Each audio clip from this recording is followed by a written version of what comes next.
Okay, looks like we are live. So this is episode 65 of the Lost and Found Bin.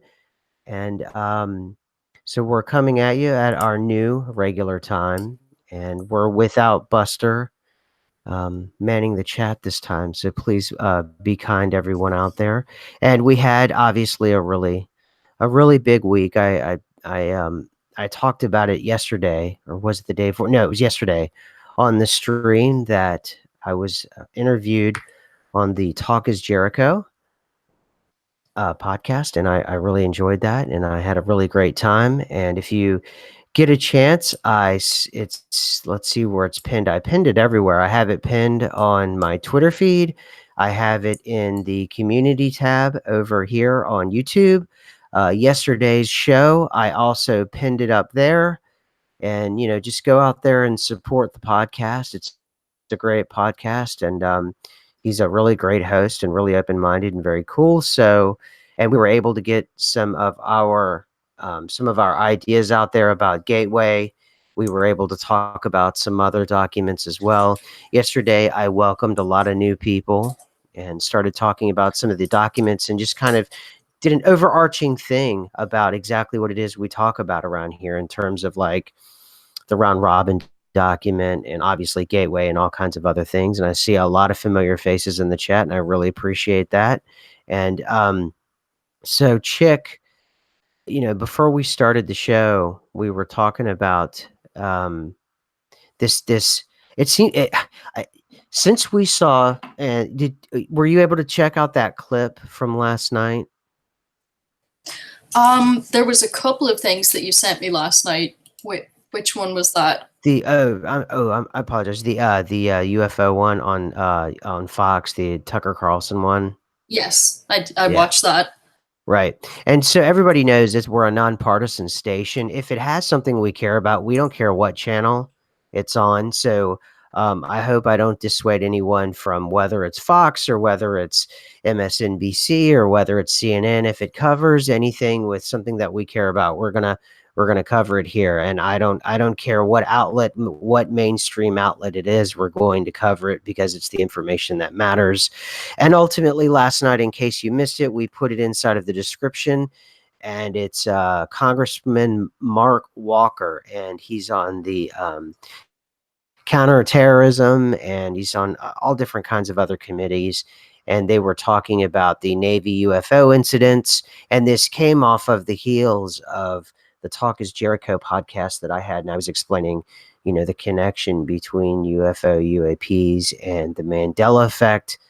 And it was kind of interesting because when the podcast was recorded, it was back when this thing was breaking and everything was coming out. And Chick, if you remember, it was like every few hours a new news outlet was coming out with this UFO thing. If you remember last month, right? It was just white hot for about a week and a half. Yes, there was like such a build-up. And do you feel like that's happening again, or do you think that this is more just kind of a continuation, like, of keeping that presence kind of in the peripheral view of the general population? Well, since it happened last night, I started to think about it a little bit. And since I was talking with Isaac over at Illuminati Watcher, and I was on his, I guess it's a podcast as well as his channel and his website at illuminatiwatcher.com. We were talking about it, and at that time it was like red hot for like a week and a half, and then there was a buildup almost as if, and we've talked about it before, around the 4th of July, right? And it felt as if like something was going to happen. And I remember people were saying that, I don't, something about 4th of July. And it was just in these small dark corners that you heard about it. And then nothing happened. And then suddenly no channels were covering this UFO thing.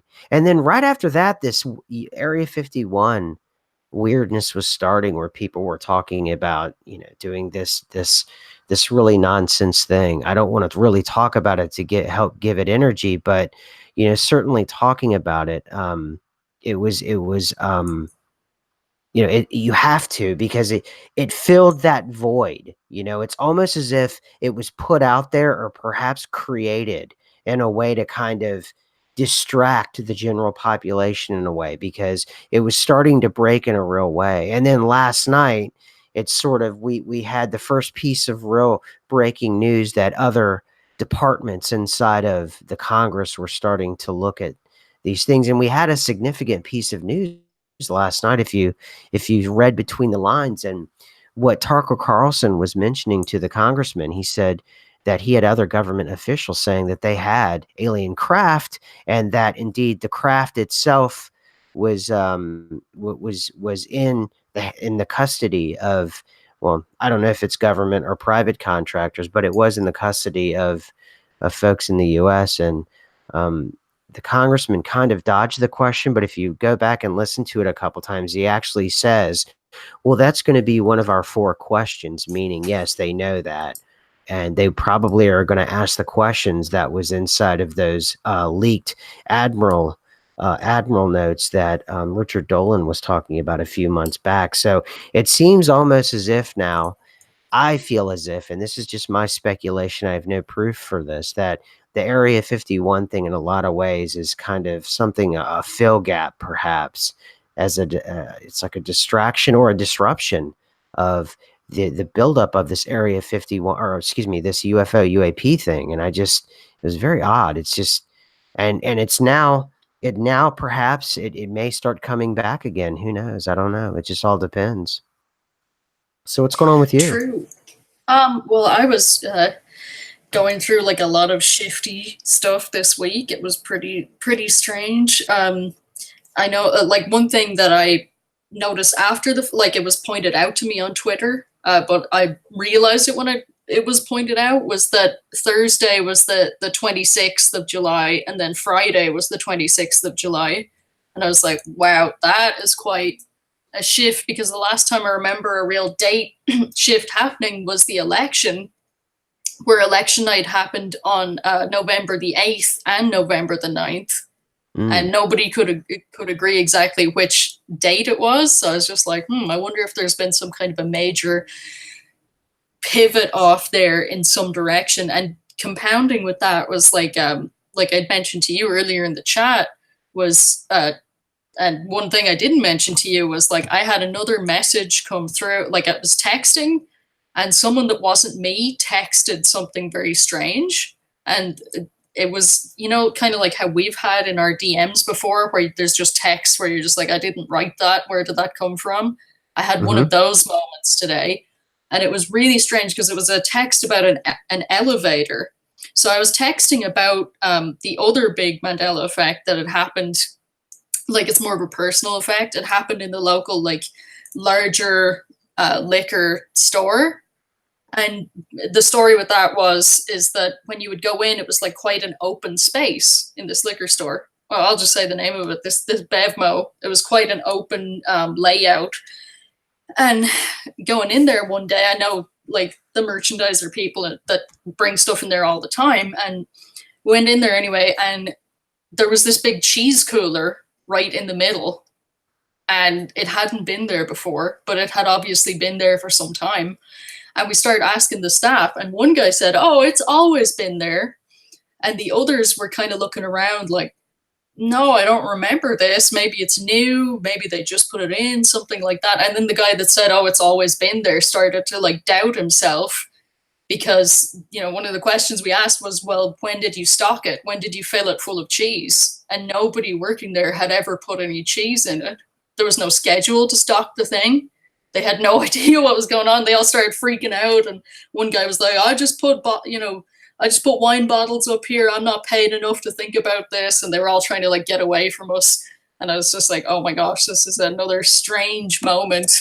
The kind of story of the cheese cooler moment. I have not come across something that weird for a while. I've seen, like, streets change, or, like, signs or things like that, but not something kind of like that where you could actually question people about it. So I was actually texting about that incident, and a sentence came up that I hadn't written that said, wasn't the elevator 2-1? And I was like, what does that even mean? I didn't text it. And as any of you know that have, like, heard in the past talk about the elevator. It's a very like esoteric thing. Like Prince Hmm. used to talk about the elevator and how it was kind of a thing between dimensions, and that ties into Elisa Lam and everything like that with this whole story of, well, you know, urban legend that if you know the correct sequence, you could actually take an elevator to different dimensions. And I don't know if that's like a literal thing or an astral thing or who knows what's going on with that. But anyway, just because that was mentioned, it got extra weird. So it's been a weird week, weird things going on. The shifting's been crazy, but the Schumann resonance has been pretty quiet. It hasn't really been spiking. It hasn't really been insane. Yeah, yeah. In fact, the Schumann resonance. I don't know if it's because I was distracted because of the podcast and everything else, but you're right. I haven't seen a lot of heavy spikes on the Schumann resonance. That's true, but I still feel as if I'm dealing with the ramifications of some kind of major shift. I was sick physically most of this week. I had awful headache. I felt as if I had a cold. I ended up having to take like drinks with electrolytes in them. And I ended up having to stay home and all kinds of other things. So I perhaps, it doesn't necessarily mean if we have a uniform shift, doesn't necessarily mean that we all have to feel them in the same way.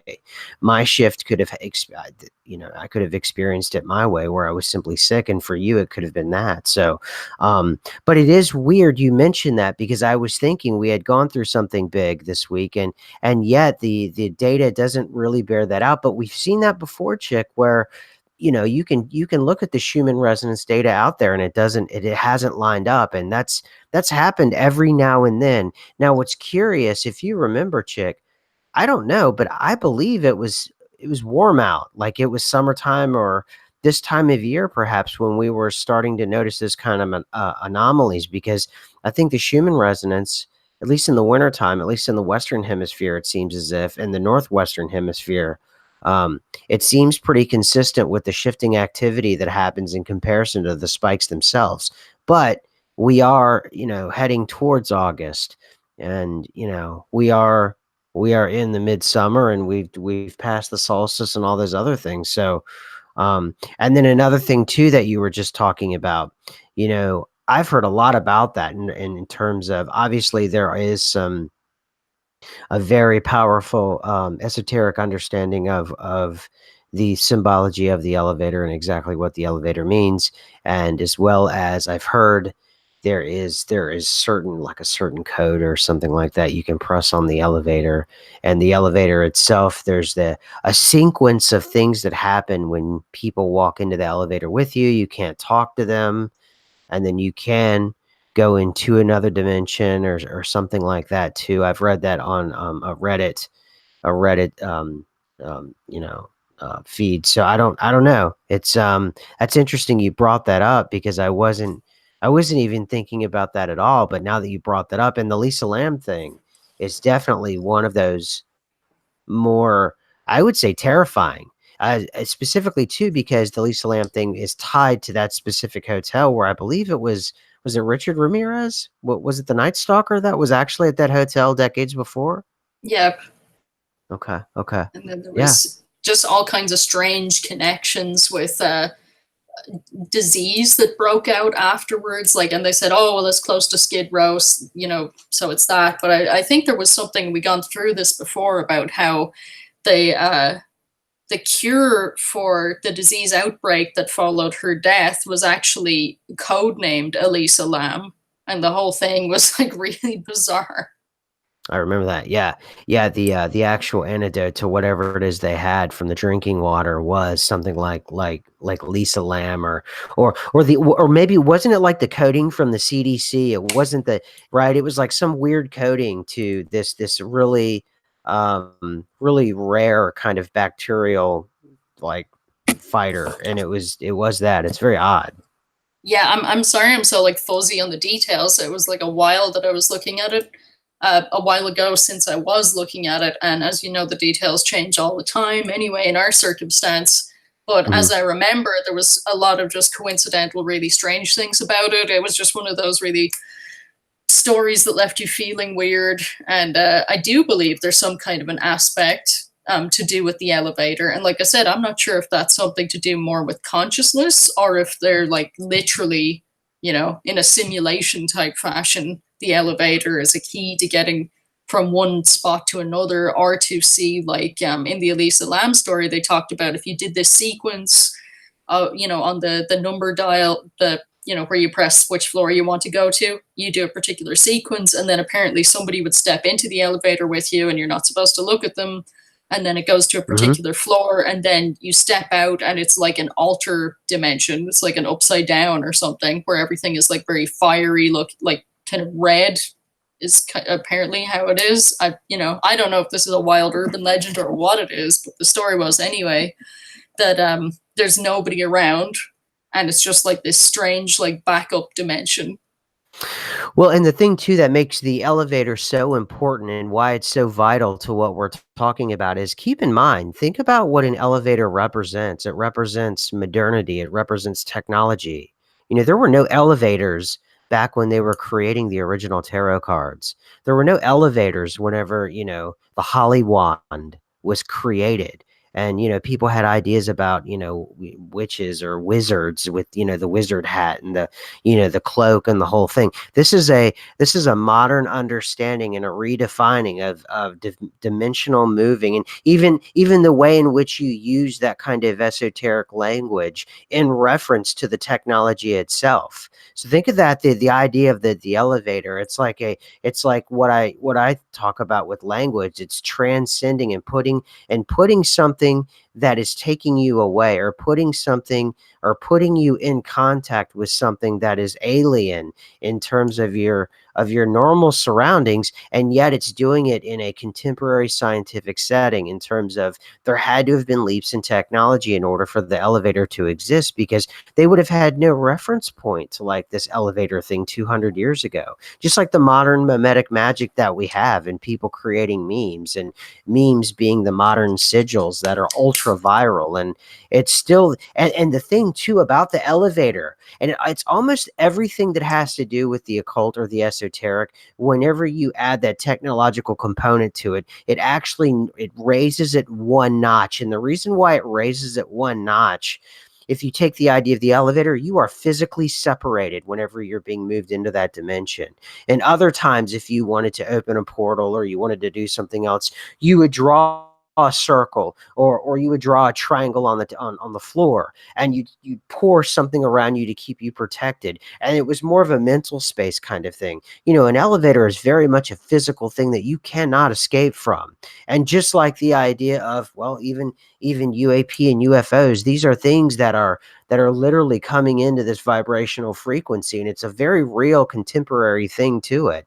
And then mimetic magic itself, if you create this sigil, and if you worry about the laws of three, and you release this thing, and whatever havoc that it wreaks, on the rest of the internet, and that really, if it spills into people's lives, does it come back to you threefold, and all of those kinds of things you have to think about. So it's almost like an amplification whenever you take those concepts like you're talking about, and then you put on the layer of technology over it, and immediately you're talking about next level kind of like, uh, either magic, or esotericism or symbology, or all of those things. And I've always said, or always thought, that all of technology itself, and I think it's Sagan, really, I'm just really stealing from Sagan. He was saying, if you get technology, and I'm brutalizing this saying, what he said was, any kind of high technology is indistinguishable from high magic. So there you go. So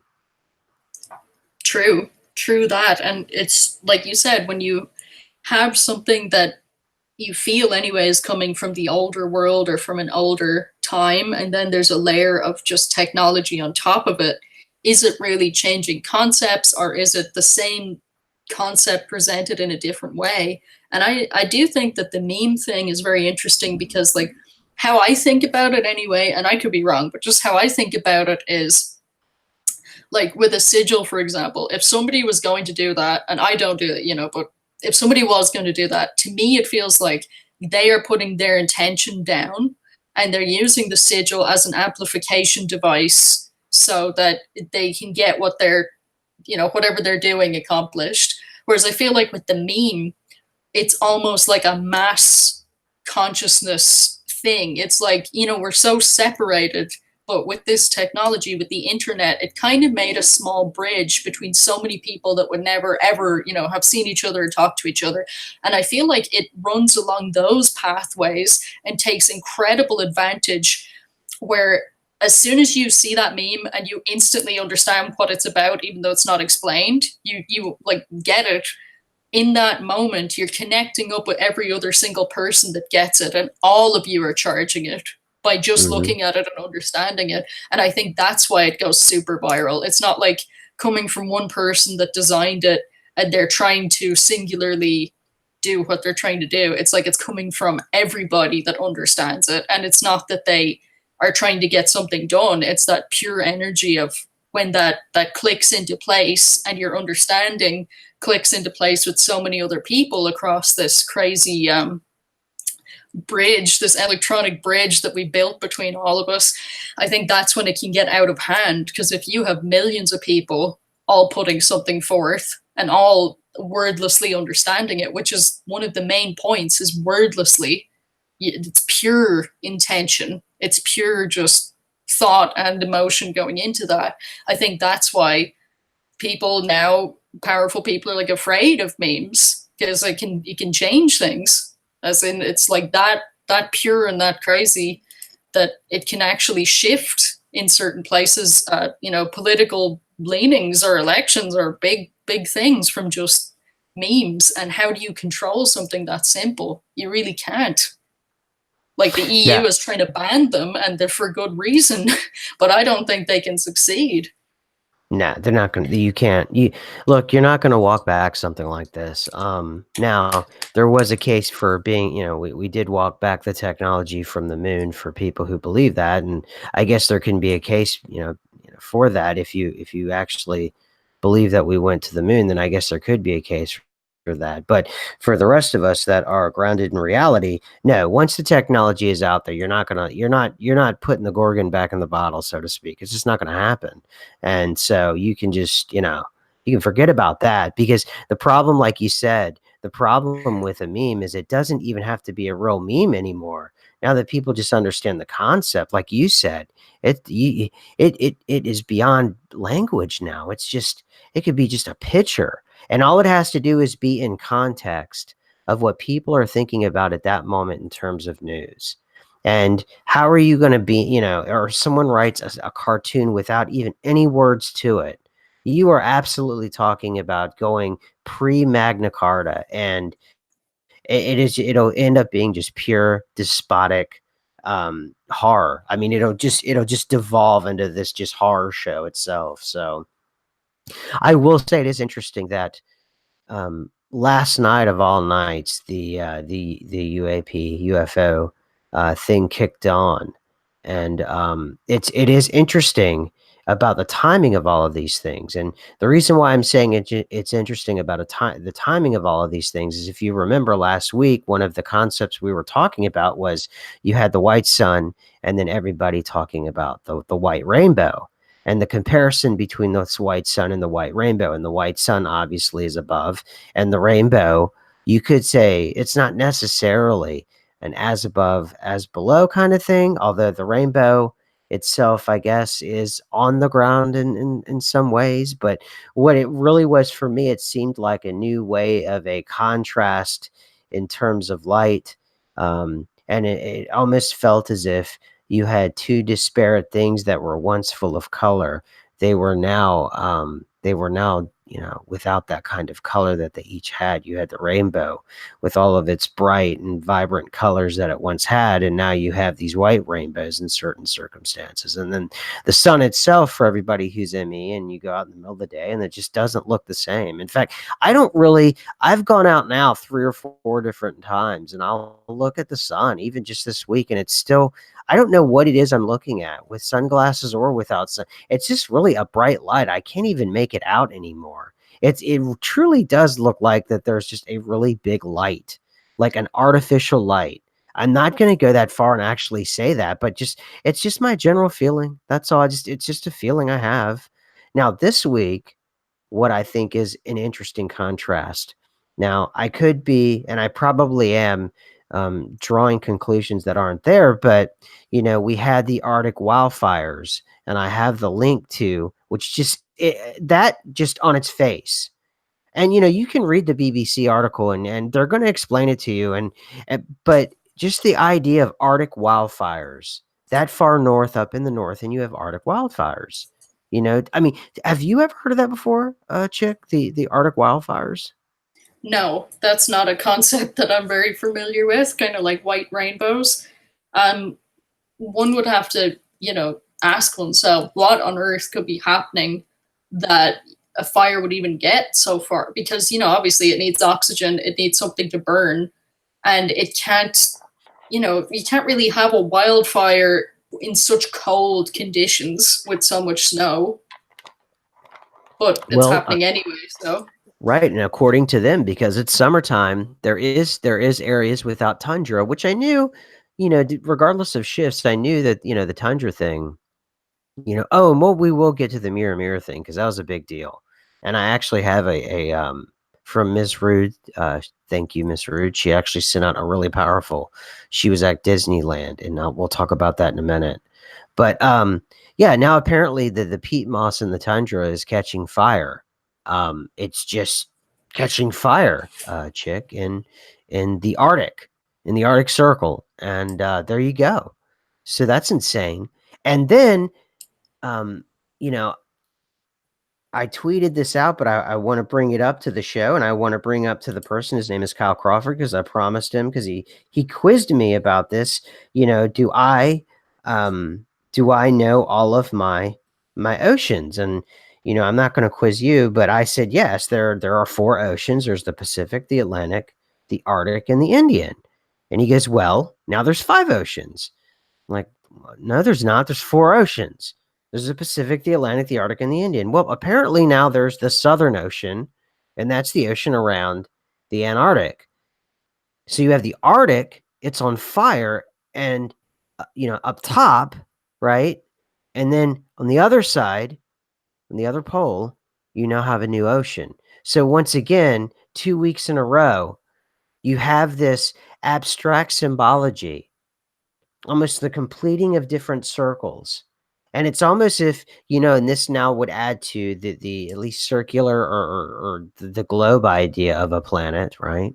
That you have something going from north to south or south to north, however you want to look at it. But you have a completion of some kind of cycle that I'm not quite in tune with. And yet I'm observing it. And yet something tells me that, it's very put together in some way. Just like last week, we had the white sun had always been out there, but now it had its counterpart, the white rainbow, in some kind of strange way. Maybe something way down there, like I always talk about, in places that you don't quite understand. And we're seeing that now too with the Arctic. And did you ever know about a Southern Ocean? It's a flip flop for me because the Southern Ocean did happen before, but there is Mm. some kind of massive shift going on because there's been maps showing up recently that show the Southern Atlantic Ocean being called the Ethiopian Ocean, and that all of Africa was apparently at one point called Ethiopia. So there's some very different information coming into our sphere right now. It's it's very strange. And like I said, the Southern Ocean did happen before for me, and now I guess it's happening again. But I'm surprised that they're not counting the Northern Atlantic and Southern Atlantic as two different oceans, because apparently in this other place, you know, you had the Atlantic Ocean and the Ethiopian Ocean. So we'll wait and see if those come into play or if those are going to drift off into some other sphere. It's so bizarre, right? It is just I'd never heard of it. So, and to be fair, they mentioned in the article, at least the wiki, they had mentioned that it had been renamed a couple times. So, but I didn't even know the area around there had its own name. So okay, so Data Junkie saying the Southern Ocean is only 7 months into my timeline. Well, it's only about 72 hours into my timeline. So it's just, it's just all very, very strange. And I also included too from more than a month ago, and I should have brought this up. It's not very smooth, but it's a Guardian article, and it's saying we're watching Trump stokes UFO rumors during ABC News interview. Now, from the ABC News interview, I remember seeing with Trump right after the senators had met a month ago, and to me, this is a Mandela effect. I remember Trump saying we don't particularly, um, I don't particularly believe it, but I trust the pilots. And now, according to this article, it's saying that Trump says that we're actually watching the skies for UFOs. So which was it? And it's like the article's down there for everybody to read. And he goes, it says here, Donald Trump kicked the latest round off last week. And now this is a month-old article. This was back when things were white hot with the UAP UFO thing. Donald Trump kicked the latest round off last week when responding to a question about the rising reports of unidentified aircraft by U.S. Navy pilots. He revealed that he had been briefed on UFO sightings. And it says here, and this article is a month old, I think it's probably, I want them to think whatever they want to think. Uh, the president told ABC News, they do say, and I've seen, and I've read, and I've heard, and I did have one very brief meeting on it, but people are saying they're seeing UFOs. And then, okay, here it says, do I believe it? Not particular. And then it says this, I don't remember this. He goes, but we're watching, and you'll be the first to know. And then it says earlier this year, the U.S. Navy revised, its pilot guidelines on how to document, quote, unauthorized and or unidentified aircraft. And from last night with Tucker Carlson, the congressman that he was talking to, he was saying that they have craft that can go to DC to Los Angeles in 9 minutes. Now, there is no human craft. There is no way with the conventional, and obviously we know that they're not talking about conventional technology, but there is no technology that can do something like that. And from everybody that either I've talked to or everybody that I've seen on television or even in articles, a human being would be splattered inside the cockpit if they were inside something like that. And they were Mhm. talking about just simple right angles that some of these craft make. So I am just it's to me, Chick, just reading these articles and my memory of what, because Trump was very dismissive a month ago, but you read the article and you read the actual text itself and you read the headline and it's not dismissive. And I almost feel as if, and I've always felt like this because the Mandela effect is part of this entire process, of kind of breaking up and shattering, um, you know, um, vibrational frequencies that we call reality. And then we shift into the next, into the next, into the next. I almost feel like this is still one of those fossils from one of those old versions of reality. And I don't know. I wouldn't doubt it. As in, like, there's been times where we've seen things like almost happen and then not happen, and it's not surprising if perhaps media from the timeline where it did happen ends up over here. As in, like, we had that build up and then all of a sudden there was no build up. Well, maybe the build up continued, just we didn't get to see it. And where the build up continues, Trump is like, yeah, this is happening. It's a concern. And of course, in today's age, it's a security concern. But it's so much bigger than just it's a security concern. I mean, I think there are people that know exactly what's going on. And I even have the impression, and this is just personally, I feel like that congressman knows a lot more than he's saying. And he's saying, we're going to get the information. We don't know. I think the congressman that was talking to Tucker, and just Mhm. my impression from just him speaking was that he knows a bit more than what he's prepared to say publicly. And perhaps as the Mhm. buildup goes on, people like that will be more comfortable to say a little bit more and a little bit more and a little bit more. Because obviously Yeah, we're not allowed to see the big buildup where the truth just blows the lid off. yeah, absolutely. Because just alone from what was released about the Admiral Wilson leaks, they straight up said that they have enough of the craft that they were doing sort of this backwards engineering, and the private organization that was able to deny the DIA access to even the paperwork, let alone the technology, was Bigelow's organization. So, you know, you I truly understand like the behind the scenes with the congressman saying, we have these questions, we want to know these things, because it would probably take something like an act of Congress to rewrite whatever speculations they have, or a use of force. I don't know how it works, but something in order to get a hold of if indeed Bigelow or any other private contractor does have in their possession true craft that they're backwards engineering. It would take an act of Congress, or maybe something higher like the executive branch, in order to kind of wrestle it away from the private sector. But the problem is there's so much technology out there that the private sector has. The government truly does not have control over the technology, whether it's clandestine technology or it's actually technology that we all sort of know about, and it's kind of in the open. I mean, that's been kind of, the story that we hear back and forth is where, if you bother to watch sometimes, if you catch C-SPAN for even 5 minutes, whether it's finance or something else, you have these Congress people asking the people. I remember during the financial collapse, they were actually asking the head of, it wasn't Goldman Sachs. I'm trying to remember who it was, what bank it was. And they were asking him if he would provide staff to help them write this legislation because they didn't understand it.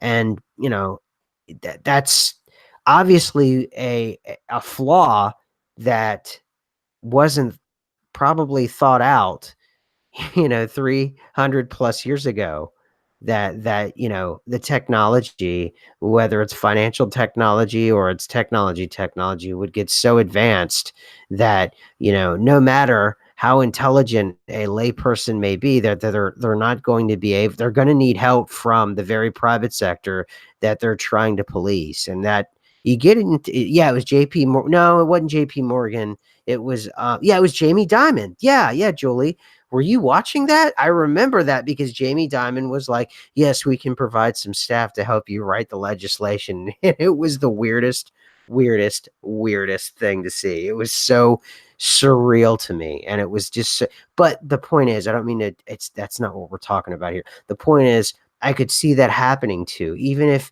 Bigelow or somebody else were to turn over the technology and say, sure, we'll give it to you.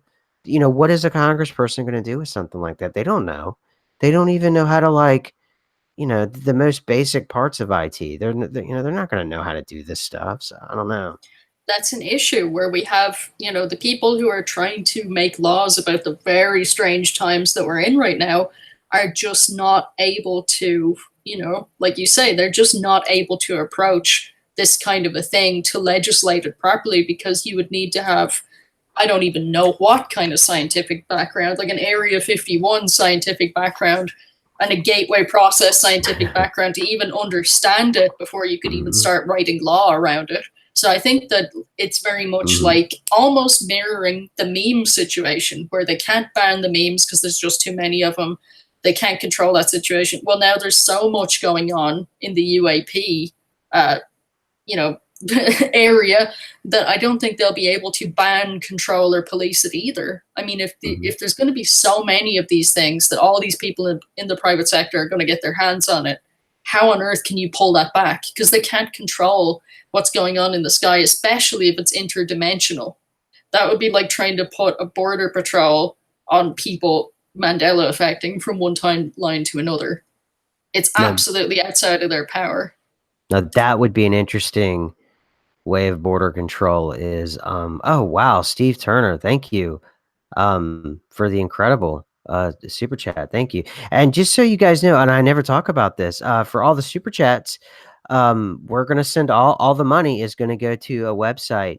My vision for the website, and thank you, Steve, it will go to that, you guys. And if I have to, what I'll do is show like the books on it.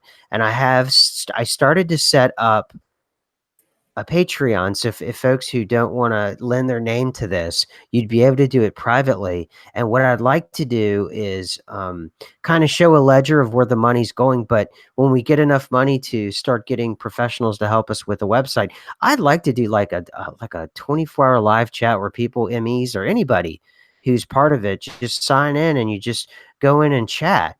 And, not anybody, you'd have to sign up and everything and all that, and then you come on in and just chat 24/7. So if you just wanna chat about a subject or something related to ME or on topic or something, you just jump in.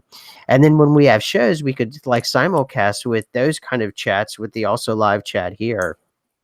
I'm just throwing ideas out like that, on the fly. But all of that money that people send over to us is going to go to something like that, and it doesn't have to necessarily be Emmy. We want to, we were just talking about the Lisa Lamb thing. If you want to talk about that, anything like that, that's off topic or I'm sorry, off base or bizarre, we want to get into it because, like I've said before, and I said it on Talk is Jericho. It's all related in the end. It really is. It's just, and someone quoted, I saw a wonderful quote on Twitter, and it's saying the paranormal is just something that science needs to catch up to, in essence. And of course, I'm butchering that as well. So, but again, thank you so much for that. And anybody else who doesn't want to do a super chat or anything like that, give us a thumbs up. That's helpful too. We're not exactly being pushed through the algorithm, and I happen to think that we're one of the best Mandela Effect channels out there. Not the best, but one of the best. And I think we're just we're here to explore it along with you. I'm no expert. I just learn as I go, and a thumbs up actually helps quite a bit. It will help keep us afloat in terms of us showing up in any kind of search whatsoever or any kind of hope of a search. So, a thumbs up is good too.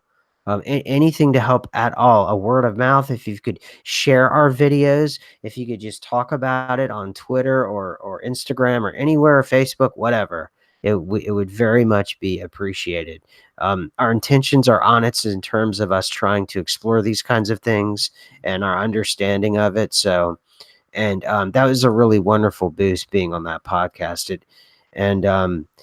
Chris is into it, man. So it's helpful, to know that. So For sorry, I sure. went on And a rant again. SMQ's been on a couple of different shows, and they're all good. And you had that interview with Isaac too. That was really good. Hmm. So any of that is, anyone that's come from any of those places, you're totally welcome here. And hopefully, we'll be doing more as it goes on, of just spreading the word about the channel however we can, because there's a lot going on here, and there's certain connections between technologies I think will become more apparent as we go on. But I do think that there is a connection, that SMQ is actually the one that introduced even the concept to me, that there could be a connection between the Mandela effect shifting and how the UAPs are able to travel from one spot to another. Because obviously there's something outside of the usual bounds if you can get from Washington to LA in 9 minutes. There's obviously something very different going on, because yes, it wouldn't just be motion sickness, like you would explode if you went that fast. Yeah, totally. For a craft like that is tuning out, and then what they're doing is they're doing some kind of geosequencing, and they're tuning back in Los Angeles, and with that 9-minute gap there, I can almost guarantee you what's happening is it's a recalibration of those frequencies, because in New York to Los Angeles is not a physical location. Just like yesterday to today to tomorrow, time is not linear. And geography, it's not linear. None of it is the way that you think it is. It's all about vibrational signatures. And what they're doing is they're recalibrating the craft to hook on to the signature of that particular geolocation. And that's exactly what's happening with UAPs. Yeah, UAPs. Yep. That's exactly what's happening.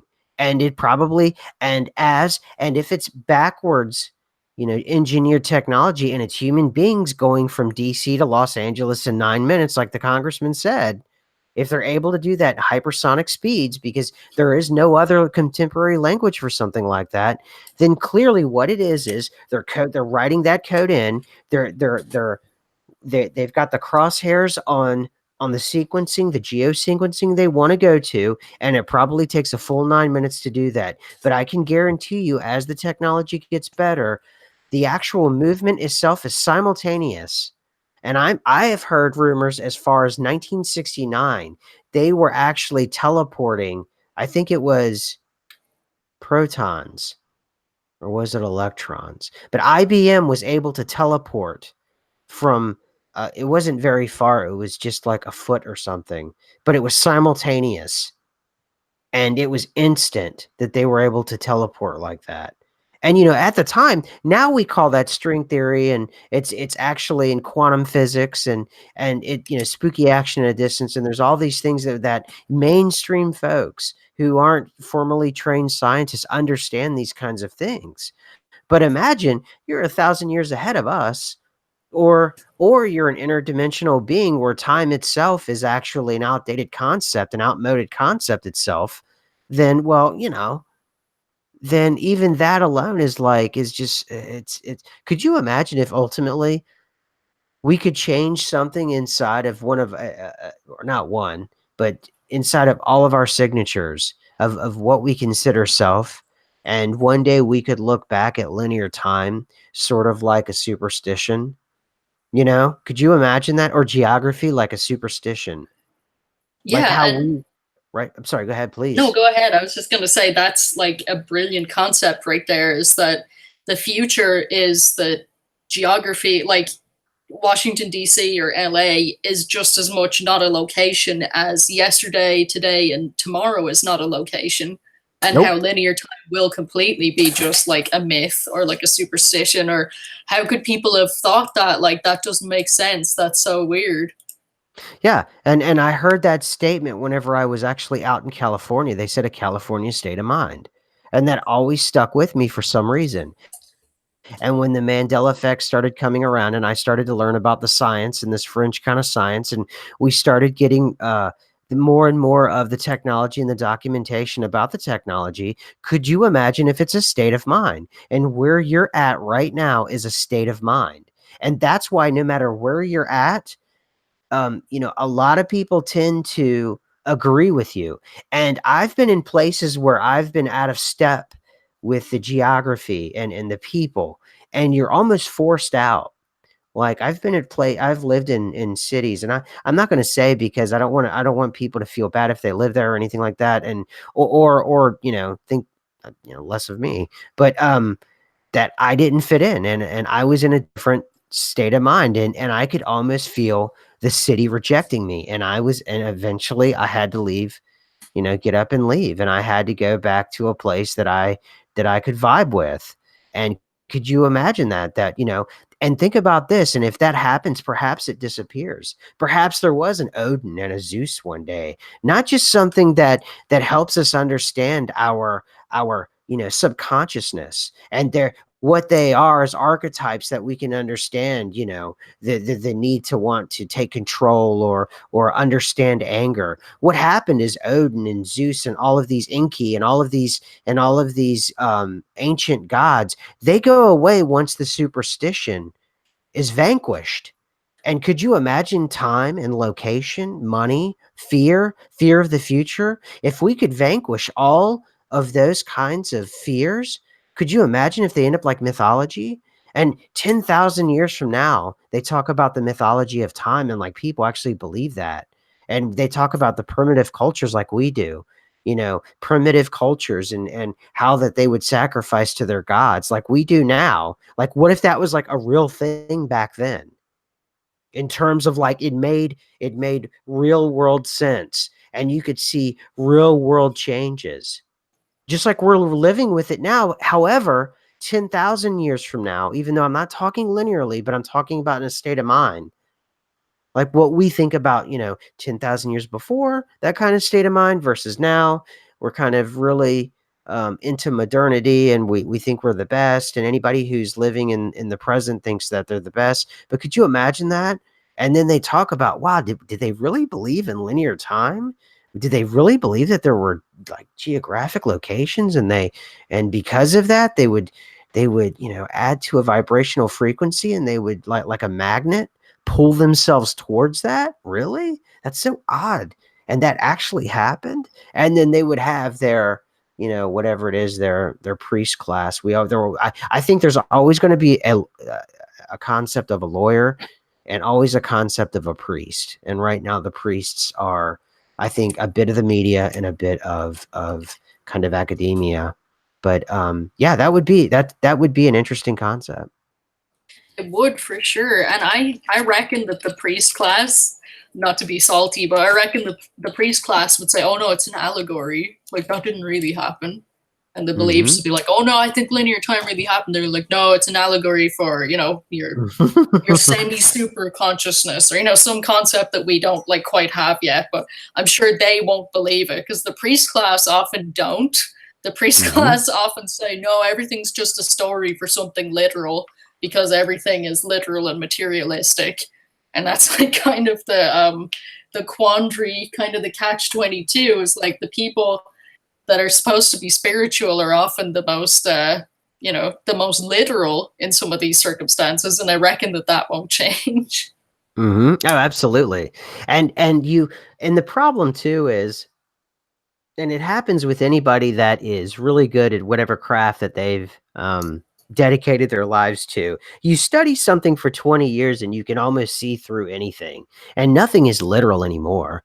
I mean, even in the most literal, like STEM subjects, and the most, I work in STEM, and it's like, no, no, there's not one way to get to anything, actually. There's about 4 or 5 different ways. So in my world, the world that I live in a world of data. And for me, I know very much the thing that the big boogeyman is, they talk about this data and this statistical analysis and all these other things.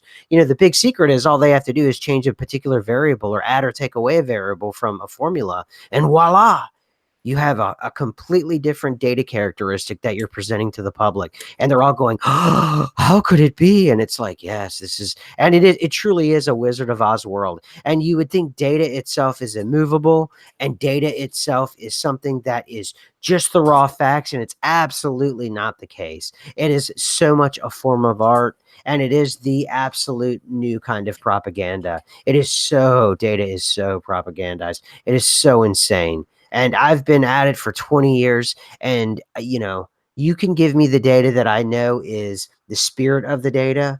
And yet, if you wanted to politicize it, I could change that data around to make it say anything that you want. And that way I can convince anybody who is ignorant of how the data actually works. I can convince them anything I want. Now that would be completely unethical, and it would completely be just a terrible thing to do. But the ability, especially after being into something for decades, and I think that's anybody who is like philosophy people, or people that are into chemistry. They know that you can switch things around 4 or 5 different ways, and you can still come out with the same results. And it's the same reason, like my favorite is designer drugs, right? And like ecstasy and those kinds of drugs, they just change one molecule, and that way, that the problem is, the law is set for a certain molecular structure in chemistry, and they outlaw it. And the second they outlaw it, they add on just another piece of the molecular structure, and suddenly the law is obsolete. And yet you have an entirely different drug now, and yet it does the same thing to a person. Particularly these kind of chemistry based, these kind of created in a bathtub lab based thing. You just change one thing, and it does the same thing, but yet the law is suddenly outdated. And that's the same thing with data. And that's kind of the horror that's behind all of this. So yeah, Michael E, we don't, man, I don't, whatever. That's yeah. That's so like 101, man. All right, But anyway. Jennifer Silves, sorry, I didn't see your name properly, but I saw your point, and that was a very good point. Just talking about how different things were in the past, reality wise. I've read those articles too, where it said in the old past, like uh, thinking around the time of the Odyssey was set, like that kind of time period, they said that people couldn't see the color blue, or perhaps the color blue wasn't there, and it was just variants of green, and they couldn't find any documentation of blue anywhere, that even the ocean was described as green. So then they started to say, oh, well, perhaps there was a change genetically or something that let us see the color blue. But I think it's a reality shift, and it could be along the lines of the more information that's added with every, you know, timeline coming in, you could be able to see more and more colors, or be able to perceive more and more energies, or be able to perceive UAP phenomenon far more than the people of the past were. As in, the sky could be absolutely full and cluttered with stuff, but we can only see some of it because that's as far as our perception stretches right now. But our perception seems to be ever growing, growing, growing. So there's no reason why, as our perceptions grow, that we wouldn't be able to perceive more, just like how distance is not really a real thing. It's vibration, just like you said there. It's when our perceptions are actually able to perceive that properly, then that literal reality will click into place for us. And what you said is actually backed up last night if you really listen to what the congressman said. Now, it's not the change like you were talking about, but we have the facade of technology. And he actually said sort of what you said, in that he said, now that we have the infrared technology, we're able to see more of these UAPs.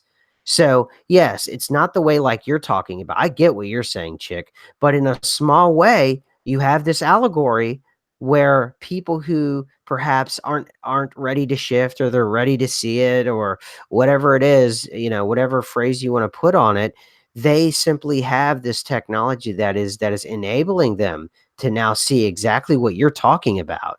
And though other people can do it by more natural methods, now but other people who may need the facade of technology, they're able to do that. And that plays into what I always go back to with the blockchain. I think technologies like this is preparing this vibrational density, like the blockchain and other things, for things like the Mandela effect and the UAP UFO thing. Because the blockchain itself is absolutely designed for Mandela effects. So there's a constant cascading change to the central ledger. And the ledger itself, though it took in the Mandela effect, and though it may say now magic mirror rather than mirror mirror, the system doesn't crash anymore. Versus the old relational way, the way the relational databases used to work, the system will crash because of lookup tables. So that is one astounding point that you just made. And that point, actually, if you go back and listen to the clip, it actually makes that point, and it makes it really well too. So that's kind of cool, actually. And we're getting towards the end of the show, but I had to mention Miss Rude. I sent out the link on there, and she had asked, hey, I'm going to Disney World. Anything, you got any requests? And I said, yeah, if you see anything that is, because Disney, for some reason, is central to a lot of these Mandela effects, right? It's central for some reason. I said, if you see any kind of Mandela effect, can you get your phone out and record it? And sure enough, the link is down there. Or if you know her or follow her, or she follows you on Twitter, I've got the link down there. And I think you don't even have to be a part of Twitter to click on it and see it. And it is there. And it says magic mirror on the wall. And she said it just does not sound right to me. And it is It's very interesting. I was just saying that that was like like you said, from like Disney World, where she's like on a ride and it shows, because I watched the clip, and the Queen goes magic mirror on the wall, but I have a tab open right now with Snow White magic mirror on the wall seen English is what it says. It got 600,000 views, and that's not what she's saying in the movie. So that itself is a split from another split from another split of dimensions, because what she seems to be saying is it's like slave magic mirror on the wall. It's like a jumbled mixture of Mandela effects. I'm just trying to, Mm. like, because the sound quality isn't great, but just like listening to it right now, it's not mirror mirror, and it's not magic mirror on the wall either, even though it is on the Disney ride. So even Disney themselves have no idea what's going on. Well, this goes back to, and that just to add on to that point, this goes back to the, the old Forrest Gump one. Somebody said they worked at Viacom, and inside of one of the office buildings of Viacom, they had the actual bench, and on the bench from Forrest Gump, it says here, life is like a box of chocolates. You never know what you're going to get, and the guy, he was, and actually it was on Sirius. It was a Sirius channel that I was listening to in my car. And the guy, and this was like 3 years ago. This is right when the Mandela effect was getting really big. And it confused him and was bothering him. And I think it was one of the things that got me interested in it because they were talking that, no, the movie doesn't say life was like, and he kept trying to argue with his co-host. No, it does say it now. And obviously, it does say it now. Life was like a box of chocolates when he says it. And I know a lot of Hmm. people try to split it because Sally Field, which now doesn't make any sense. Her name was Sally Fields, whose brother also works for CERN, who's also central to a lot of these things because her name has changed. A lot of her lines have changed and all these other things. It's all connected back. And Tom Hanks as well. He has a lot of these. But oh, I forgot the point I was making. The point is that they were actually arguing on this. It was some entertainment channel that was on Sirius that I used to listen to, and they were just, and all they do is talk about like gossip or like background stuff that's going on with particular movies and whether or not movies would be released or not or something. But they started talking about that bench, and he's like, I used to work for Viacom, and I'd walk by every day when I'd go into the office, and it says and it has it on a little plaque on the bench. So that was one of the things that got me really interested in this. And from there, obviously, was it 3 years later, I'm, completely spun out on it. So there you go. Yes, that's definitely. Oh my gosh, I'm just like speechless right now because there's just even more changes happening today. I'm seeing like in the chat, people are talking about uh, all kinds of things going on that they've noticed. Um, oh, some of you do remember it as field instead of fields. Like I remember it as fields, like plural fields, and Hmm. I don't know why. There's a lot of things though that were plural and changed to singular, and that's been such a pattern. Yeah, that was a huge pattern. That was a couple years ago that happened. That everything went singular. Like O'Reilly's, the auto shop is now O'Reilly. Isn't And that weird? it's weird. Well, and everything else like McDonald's, everything that is a business used to be all plural, but now that's not the case. Can you imagine one day you wake up, it's called McDonald. Hey guys, let's go to McDonald. It just sounds weird. McDonald. It So, goes. It's yeah. it's yeah, or Chuck E. Cheese. Chuck E. Cheese's. I don't know about that one. I was listening to Call for Zero here, but I know about the O'Reilly. I know that pulled in a couple people, and this was, I guess, apparently recently because I was seeing a lot of people talking about it in terms of chats on other channels. So I know people in terms of newbies, new MEs. They were talking about it, and it's very, very, very, very, very strange. So Totally, because a lot of people remember the jingle because that's one of the great, things that like stays in your mind of, O'Reilly's is O'Reilly's, and like, right, what is it now? Is it right, just O'Reilly? Like you're talking to a particular guy? Like that, it doesn't have the same ring to it whatsoever.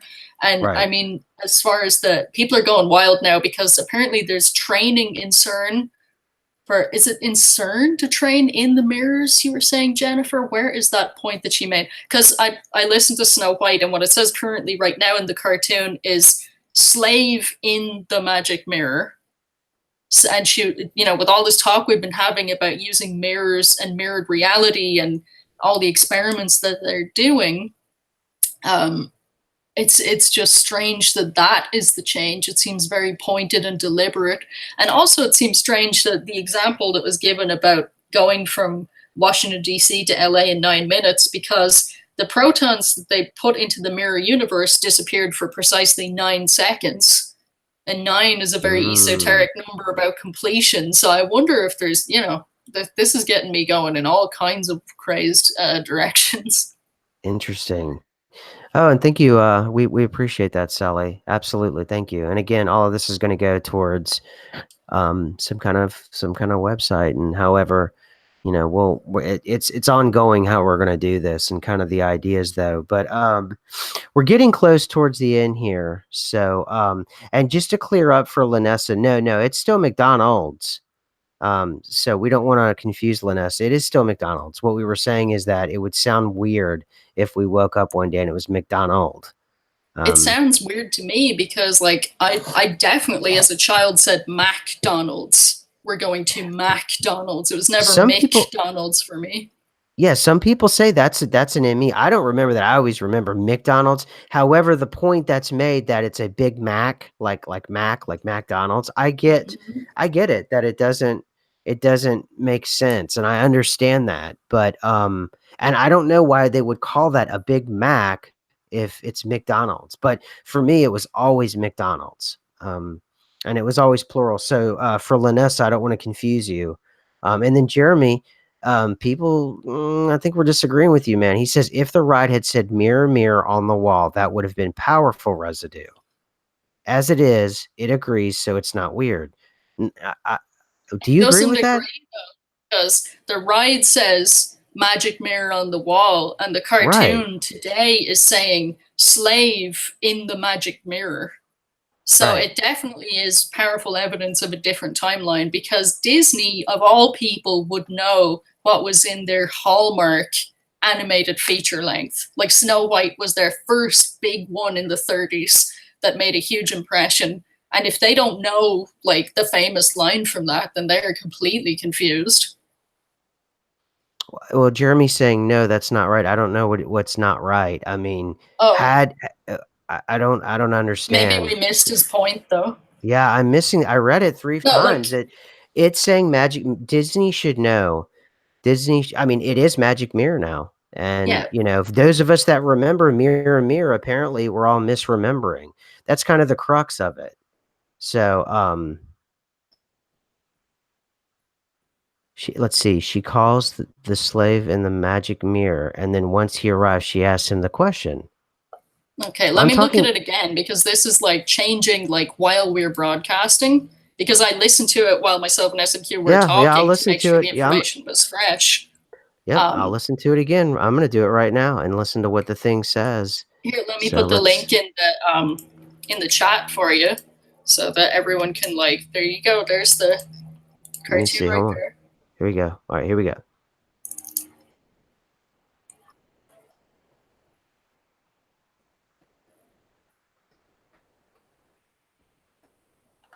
Yeah, it says magic mirror on the wall. That's weird. So, I mean, Disney has it officially right for those of us misremembering, but the whole kind of argument for Mandela effect is that we all believe that it was mirror, mirror, and we all remember the same way. It's not like people have 4 or 5 ways they remember it differently. They all remember it the same way that it was mirror, mirror.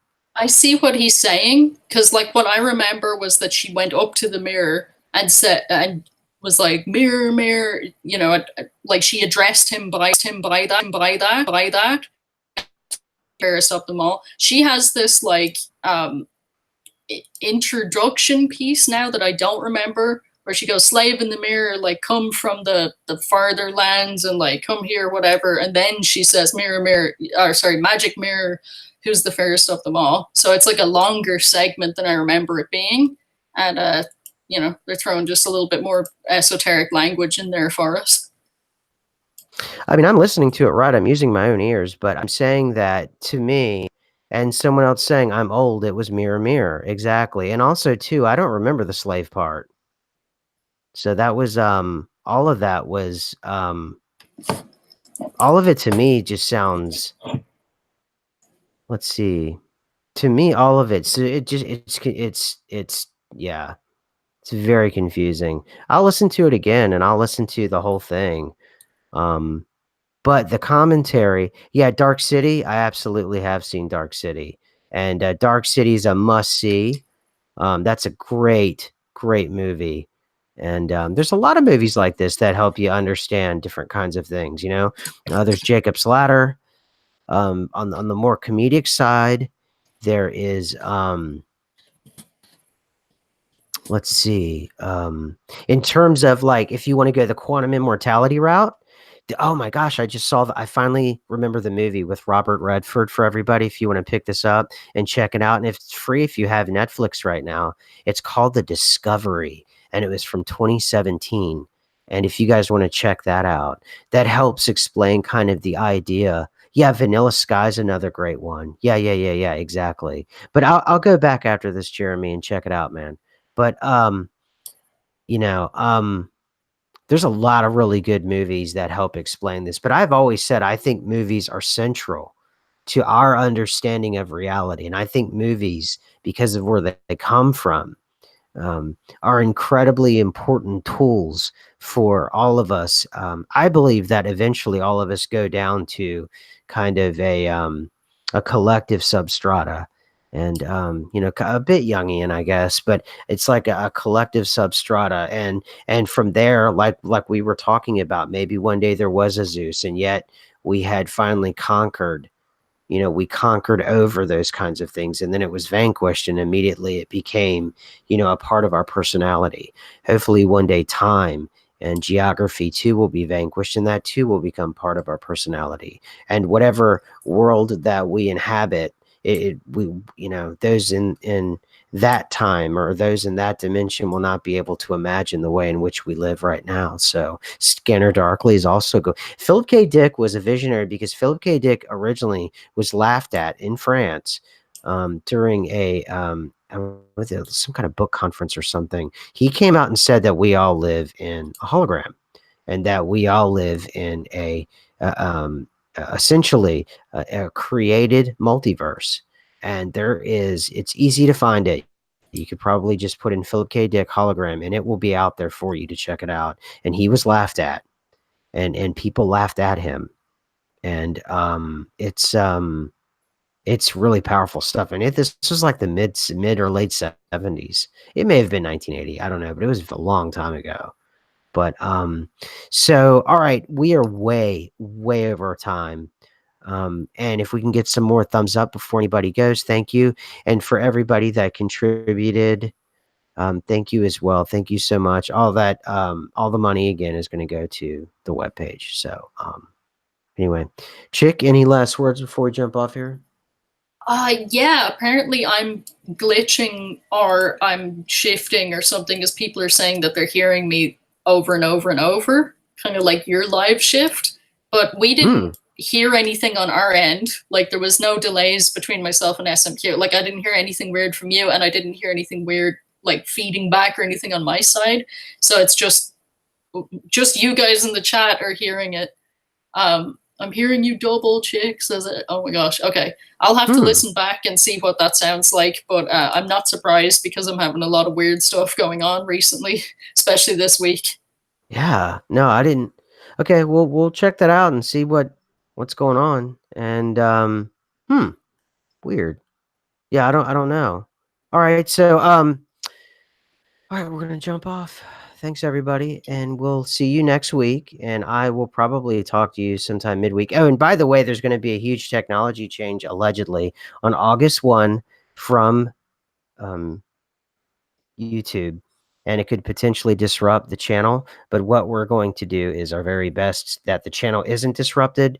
What they're going to do is move the background technology for Hangouts is going to go away, allegedly on August 1st. And if it does go away, we will have to reprogram everything to a kind of third party app. And if that's the case, this could end up disrupting some of the flow of the shows that we get out. Hopefully, that's not the case. Worst case scenario is I will upload shows the old fashioned way if it gets worse to the worst case scenario.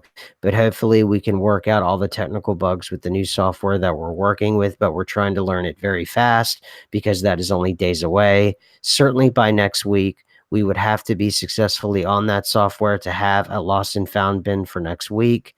I only found out about it through a comment section from a technical magazine that I even heard about it. and then Chick mentioned that it was brought to her attention, so this may be happening. I'm not entirely sure.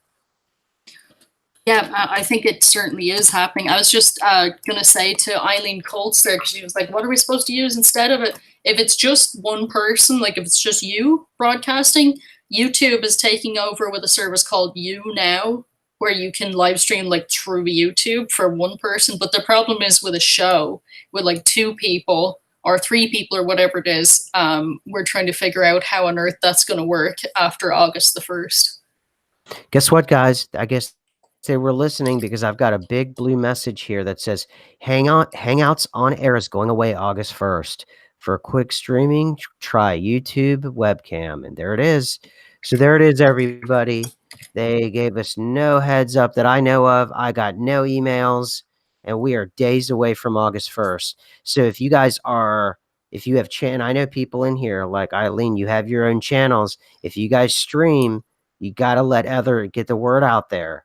I only heard it by reading a comment section, and it's going to be bringing down your channels, and you're going to have to just do uploads until you can get everything squared away. We're going to be using the OBS app. That's the app that YouTube prescribes, and that's the easiest app, although it's not that easy to learn. I'm learning OBS on the fly right now. We've run some tests over there, and we can get it at least up and running.